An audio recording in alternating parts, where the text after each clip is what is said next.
नमस्कार, welcome to my channel create simple and easy. Social media scroll करताना आपण छान ऑर्गनाईज केलेले वॉर्डरोब पाहतो आणि आपल्याला वाटतं की आपलंच कपाट का विस्कळीत होतं बरं. पण असं काही नाही आहे. आता तुम्ही पाहत असालच, माझंसुद्धा कपाट किती विस्कळीत झालं आहे. मी नेहमी ऑर्गनाईज ठेवण्याचा प्रयत्न करतेच, पण यावेळेस सगळ्याच ऑर्गनायझेशन आयडिया फेल गेलेल्या आहेत. ऑर्गनाईज ठेवूनही कपाट का विस्कळीत होतं? मलाही असाच प्रश्न पडलाय. म्हणूनच मी ठरवलंय की सगळ्यात आधी कपाट विस्कळीत होण्याची प्रमुख कारणे लिहून काढूया. म्हणजे माझ्यासोबत तुम्हालाही ती कारणे समजतील आणि त्याचा उपयोग कपाट नीटनेटकं राहण्यासाठी मदत होईल. कपाट विस्कळीत होण्याची फक्त कारणेच नाही, तर कपड्यांचं नियोजन कसं करावं हे सुद्धा शेअर करणार आहे. तर व्हिडिओ शेवटपर्यंत नक्की पहा. जेव्हा मी काही दिवसांपासून कशा पद्धतीनं कपाट वापरलं याचा विचार केला, तेव्हा मला सापडलेलं कपाट विस्कळीत होण्याचं प्रमुख कारण म्हणजे आळस. फक्त आणि फक्त आळस केल्यामुळेच कपाट एवढं विस्कळीत झालेलं आहे. म्हणूनच मी आता ठरवलंय, 1 ते 2 मिनिटं एक्स्ट्रा लागले तरी चालतील, पण आळस करायचा नाही. कपाट ऑर्गनाईज करण्याची सुरुवात मी हे हँगर जो दरवाजाला अडकवलाय त्यापासूनच करते. तर हा ड्रेस मी थोडा वेळ घातलाय आणि तो आता कुठे ठेवायचा असा मला प्रश्न पडला होता. तर मी तो दरवाजाला अडकवून ठेवला होता, पण त्यामुळे ते विचित्रच वाटत होतं. अजूनसुद्धा एक ड्रेस बाजूला आहे, तो सुद्धा मी बड्डे पार्टीसाठी घातला होता. तर मला एक आता आयडिया मिळाली आहे, तर ती मी तुमच्यासोबत शेअर करते. तर असे प्लॅस्टिकचे पाऊच असतात, ज्यामध्ये नवीन साडी येते किंवा नवीन ड्रेस येतात. तर ते असेच मी ठेवले होते. तर मी विचार केला की या पाऊचमध्ये एक एक ड्रेस भरून ठेवूया, म्हणजे ते चांगल्या कपड्यांपासून किंवा धुतलेल्या कपड्यांपासून वेगळे राहतील आणि त्याला कपाटामध्ये एक जागासुद्धा मिळेल. तसेच अशा प्रकारचे वन पीस किंवा फ्रॉक जे की सुळसुळीत असतात, त्याची घडी घातली तरी पण ती लगेच विस्कळीत होते. तर असे ड्रेस किंवा फ्रॉकसुद्धा आपण त्या पाऊचमध्ये ठेवू शकतो. आता हे थोडा वेळ घातलेले ड्रेस कपाटामध्येच व्यवस्थित राहतील. ही आयडिया तुम्हाला आवडली का? मला कमेंट बॉक्समध्ये नक्की सांगा.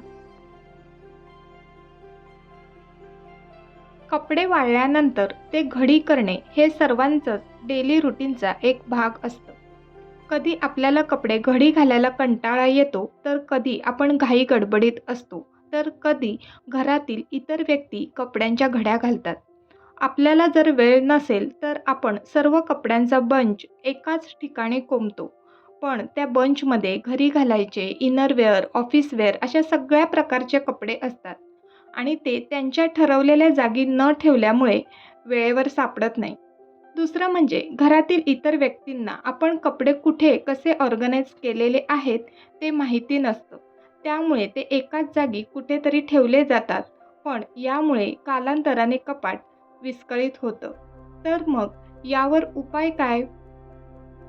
तर कपाटात थोडीशी अशी मोकळी जागा जरूर ठेवा, जेणेकरून आपण घाई गडबडीत असलो तर तो कपड्यांचा बंच आपण तिथे ठेवू आणि वेळ मिळाल्यानंतर त्याच्या त्याच्या जागी ते कपडे ठेवू. किंवा घरातील इतर व्यक्ती कपड्यांच्या घड्या घालत असतील तर ते सुद्धा ती जी मोकळी जागा पाहून तिथे कपडे ठेवतील, म्हणजे संपूर्ण कपाट विस्कळीत होणार नाही.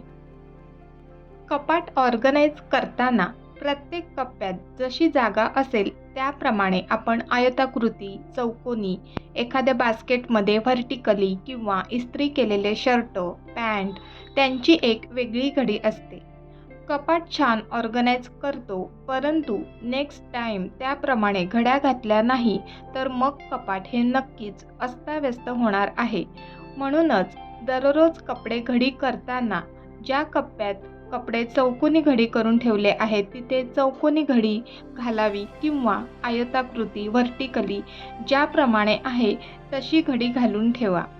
आणि कपडे घडी करताना जर कपडे उलट असतील तर ते सुलट करूनच कपडे घडी घाला.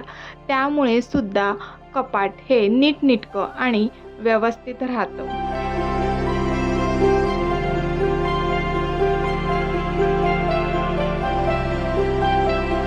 आणि तुम्ही इथे पाहू शकता की बाहेर घालायचे कपडे मी असे आयताकृती घडी केले आहेत आणि घरी घालायचे कपडे चौकोनी घडी केलेले आहेत. तर नेक्स्ट टाईम मी आता घडी घालताना सुद्धा याप्रमाणेच घडी करणार आहे.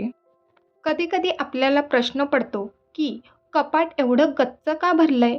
लिटरली कपाट उघडल्यावर आपल्याच अंगावर ते कपडे पडतात किंवा कपडे ठेवायला जागाच होत नाही. महिनोन-महिने कपाट तपासून पाहिलंच जात नाही. आपण नवीन कपडे आणतो, ते एक्स्ट्रा जागा कॅप्चर करतात.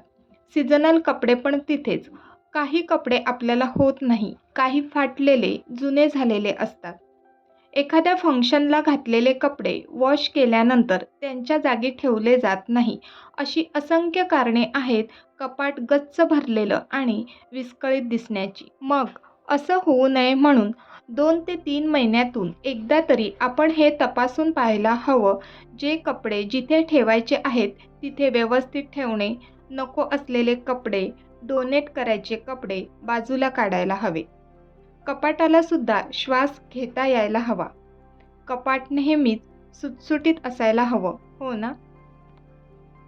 इथे मी सगळ्या प्रकारचे कपडे एकत्र झाले होते तर ते आता सेग्रिगेट करत आहे आणि नको असलेले, जुने झालेले, फाटलेले जे होत नाही ते एका बाजूला काढलेले आहेत, जेणेकरून मला सुद्धा क्लॅरिटी येईल की कोणते कपडे ठेवायचे आहेत, कोणते कपडे कुठल्या कप्प्यात ठेवायचे आहेत ते.